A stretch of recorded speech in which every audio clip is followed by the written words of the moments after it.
40 বছর হইব অনুমানিক। আমরার বয়সটাকে দেখতে আসি।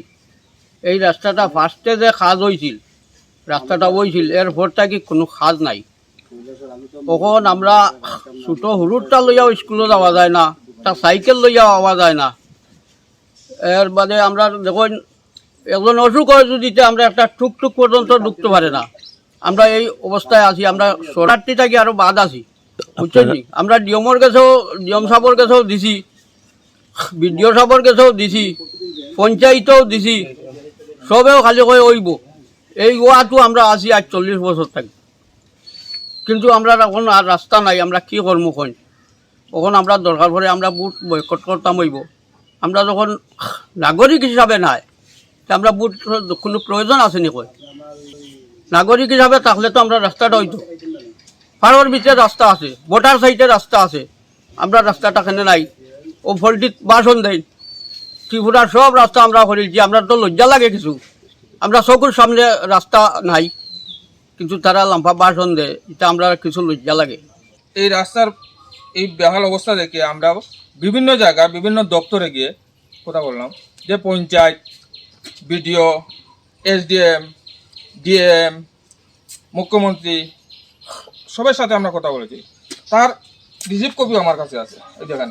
তারপরেও আমাদের রাস্তা হয় না। এই রাস্তা দিকে আমরা একটা গাড়ি নিয়ে, একটা টুকটুক নিয়ে যাতায়াত করতে পারি। আমরা জানি না কি কারণে এই রাস্তাটা হয় না। আমরা চাইছি যে এই রাস্তাটা স্থায়ী সমাধান, বা রাস্তাটা যাতে সুন্দরভাবে সাইডে দিয়ে ড্রেন, রাস্তাটা সোলিং করিয়া ড্রেন দিয়ে আমরা রাস্তাটা পরিপূর্ণভাবে দেওয়ার জন্য আমরা সরকারের কাছে আবেদন রাখছি। আর তারপরেও যদি না হয়, আমরা আগামী পঞ্চায়েত নির্বাচনে অত্র এলাকায় আমরা প্রায় 100-150 ফ্যামিলি আছি, আমরা বুট বয়কট করার সিদ্ধান্ত নিয়েছি। কারণ হচ্ছে বুট বয়কট করার কারণ কি? আমরা যদি ভোট দিলাম, ভোট দেওয়ার কারণ হচ্ছে এই দেশের নাগরিক বলি আমরা ভোট দিলাম।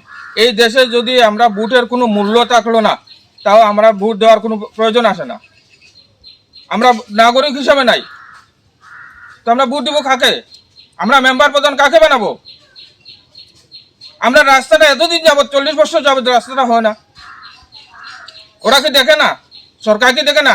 ডিএম, এসপি, জেলা পরিষদ, বিকেএস সব অফিসের সংলগ্ন, একদম পাশাপাশি।